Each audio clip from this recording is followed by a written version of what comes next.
अस्सलाम वालेकुम जी, कैसे हैं आप सब। उम्मीद है सब खैरियत से होंगे। तो जी आज हमने स्टार्ट की है रमज़ान प्रिपरेशन, तो मैंने कहा आपके साथ भी शेयर कर दूं। आज सबसे पहले हम बना लेंगे ग्रीन चटनी। उसके लिए मैंने हरा धनिया ले लिया, उसको अच्छे तरीके से वॉश कर लिया। उसके साथ ले लिया पुदीना। पुदीने के लिए ये एक लाइफ हैक है जो आप भी ट्राई कर सकते हैं। उसके साथ जी मैंने ले ली है ग्रीन चिलीज़, अच्छा ग्रीन चिली, और उसके साथ ही मैंने ले लिया है लहसुन। लहसुन की कुछ जवे ले ली हैं। मैं अपनी फैमिली के हिसाब से बना रही हूँ। बहुत ज़्यादा चटनी हमारी फैमिली में इतनी भी ज़्यादा यूज़ नहीं होगी, तो मैं उसी क्वांटिटी में बना रही हूँ जितनी हमारे घर में यूज़ होनी है। आपने अपनी फैमिली को मद्देनज़र रखते हुए बनानी है, ठीक है। अच्छा जी, उसके साथ ही मैंने इसमें ऐड कर लिया था ज़ीरा, सफ़ेद ज़ीरा इसमें मैंने ऐड कर लिया था, और थोड़ा सा मैंने इसमें सिरका भी ऐड किया था, ठीक है। चटनी को अच्छे तरीके से ग्राइंड कर लेना है। और इस तरह आइस क्यूब ट्रे जो होती हैं सबके पास अवेलेबल होती हैं, आपने उसको किसी भी स्पून की मदद से उसमें डाल देना है क्यूब ट्रे में। डायरेक्ट अगर आप डालेंगे तो नीचे गिर जाएगी। इसमें कोई भी स्पैचुला लेके आपने इसको फ्लैट कर लेना है, ठीक है। अब मैं इसको रखने जा रही हूँ डीप फ्रीज़र में, और फिर मैं बाद में दिखाऊंगी जब मैं इसको निकाल लूँगी। अच्छा जी, दूसरी तरफ मैंने अब क्या किया कि लेमन ले लिए हैं कुछ, और उनको इस तरह से स्क्वीज़ कर लिया है। इनका लेमन जूस अच्छे तरीके से निकाल लिया है। और अब जी मैंने क्या किया कि इसको मैंने छान लिया है, एक बर्तन में छान लिया है, ताकि इसके जो सीड्स हैं ना वो निकल जाएं। कोई भी स्ट्रेनर से आप इसको छान सकते हैं, ताकि सिर्फ इसका जो लेमन जूस है वो हमें चाहिए तो वो ही रहे, क्योंकि हमें सीड्स नहीं चाहिए। फिर मैंने लेमन जूस को भी क्यूब ट्रे में डाल दिया है, क्योंकि मैंने ये शाम में बनाए थे, इसलिए कि सारी रात होगी तो उसमें ये अच्छे तरीके से फ्रीज़ हो जाएंगे। और मैंने आपको नेक्स्ट डे जो है इनको निकाल के भी दिखाना है।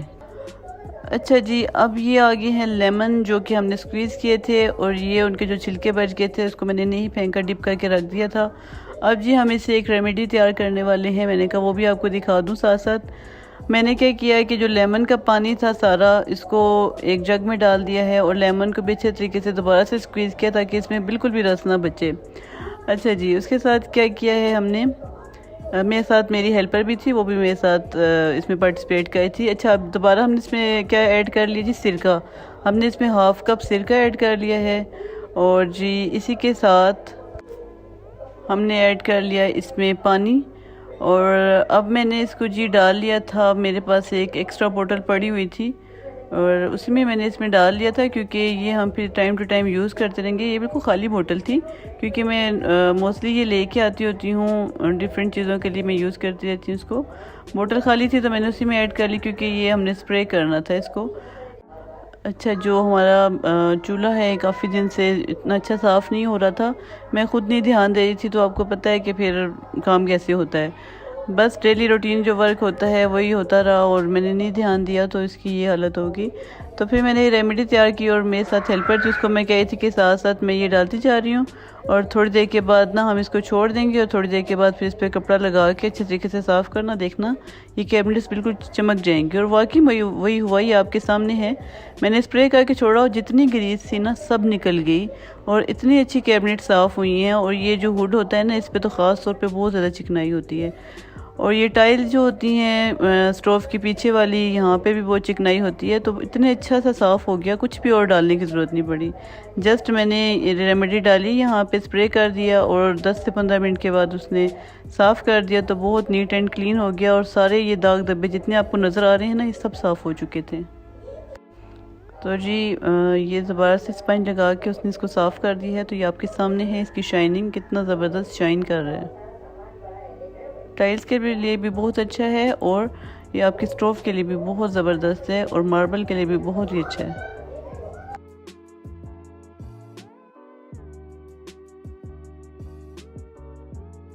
जी, तो सारी सफाइयाँ सुथराइयाँ हो चुकी थी, तो मैंने कहा कि अब मैं रमज़ान प्रिपरेशन जो है उसको स्टार्ट कर लूँ दोबारा से। तो मैंने क्या की है कि स्ट्रॉबेरीज़ मंगवा ली थी, और उनको अच्छे तरीके से वॉश कर लिया है। वॉश करना बहुत ज़रूरी होता है, और सही गहरे पानी में इसको वॉश करना चाहिए, ताकि इसमें जितनी मिट्टी रेत है वो सब निकल जाए।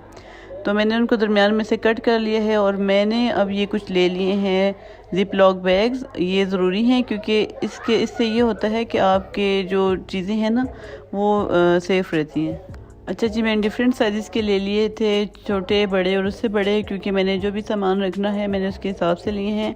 आपने भी अपने हिसाब से परचेज़ करने हैं, जितनी चीज़ें आपने फ्रीज़ करनी है अपनी फैमिली के हिसाब से, ठीक है। मैं छोटे छोटे जो सबसे छोटे वाला साइज़ था उसमें मैं ये डाल के रख लूँगी। उससे ये होता है कि जितनी आपको रिक्वायरमेंट होती है, आपने जस्ट बैग निकाला, वो चीज़ खोली, जूस पानी या मिल्क के अंदर डाली और जल्दी से आपकी स्मूदी या जूस तैयार हो जाता है। इतना टाइम नहीं होता रमज़ान में कि हम चीज़ें धोएं, काटें और फिर जाके उनको बनाएं।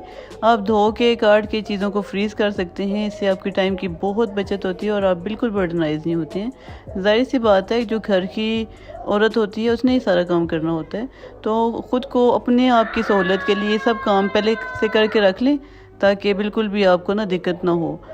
तो जी मैंने ये स्ट्रॉबेरीज इस तरह से कट कर ली थी। अब मैंने छोटे साइज़ का जो बैग है उसके अंदर इसको डालना स्टार्ट कर दिया था।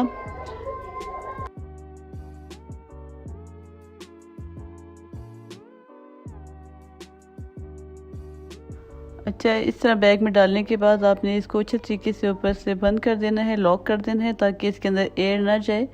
ये बिल्कुल फ्रेश रहेंगी एज़ इट इज़, जैसे फर्स्ट डे आप इसको यूज़ करते हैं बिल्कुल वैसे रहेंगी जब आप इसको ना फ्रीज़र में रख देंगे इस तरह से पैक करके। जी, तो अब मैंने ले लिए थे मटर, इनको मैंने छील लिया था और अब मैंने क्या किया, अच्छे तरीके से इनको वॉश कर लिया है ताकि इनके अंदर से जो डस्ट मिट्टी अगर कोई है तो वो भी निकल जाए। और इनको भी इसी तरह छोटे बैग्स में डाल के अलग अलग से मैंने फ्रीज़र में रखा है। आपने भी इसी तरह से करना है, क्योंकि मटर जो है ये आपको पता है कि बहुत ज़्यादा यूज़ होते हैं रमज़ान में, तो ये भी आपकी आसानी के लिए है। इस तरह से साथ साथ मैं पैक करके चीज़ें शॉपर्स में डाल के रखती जा रही थी ताकि मैं आपको अलग से भी शो करवा दूं। अच्छा जी, अब आ गए हैं लेमन वाले क्यूब, जो हमने लेमन जूस निकाल के क्यूब ट्रे में डाला था। इसको मैंने रात को फ्रीज़र में रख दिया था और अभी मैं आपके सामने इनको निकाल रही हूँ। अच्छा जी, अब करना क्या होता है कि आपने लेमन को बार बार निचोड़ के डालना करना बड़ा लंबा काम होता है। जस्ट क्यूब एक डाला, दो डाले, जितना आपकी रिक्वायरमेंट है जग में डाले। और एक तो पानी भी ठंडा हो जाता है, दूसरा ये है कि जो लेमन है वो भी आपका इसमें ऐड हो जाता है। तो ये बड़ा इजी वे है और इस तरह से आपके टाइम की बहुत बचत होती है। जी, तो अब मैंने ग्रीन चटनी के क्यूब्स भी यहाँ पे निकाल लिए हैं और इनको भी मैं बैग में डाल रही हूँ और इसको फिर मैं फ्रीज़र में रख दूँगी। और इससे होता क्या है कि जस्ट आपने दही में क्यूब डाल लिया, एक क्यूब डाल लें या दो डाल लें, या जितना आपका दही है उसके हिसाब से बस क्यूब में डाल दिया और उसको मिक्स किया और आपकी चटनी तैयार। आपको बार बार वही जो है चटनी को पीसना नहीं पड़ेगा। टाइम सेविंग के लिए बहुत ज़बरदस्त है, आपने भी लाजमी इस तरह से बना के रखनी है। तो जी, आज मैंने कुछ चीज़ें रेडी कर ली हैं, साथ साथ मैं चीज़ें रेडी करती जाऊंगी और आपके साथ वीडियोस शेयर करती जाऊंगी। साथ साथ ही आपने भी रेडी कर लेनी है, क्योंकि एक ही दिन में सारा काम अगर आप करेंगे तो बर्डनाइज हो जाएंगे खुद। तो जी, मैंने यहाँ पे रेडी कर ली थी स्ट्रॉबेरीज़, मटर, उसके साथ लेमन जूस और ग्रीन चटनी। ठीक है, बेसिक चीज़ें मैंने रेडी कर ली थी और उनको फ्रीज़ कर दिया है।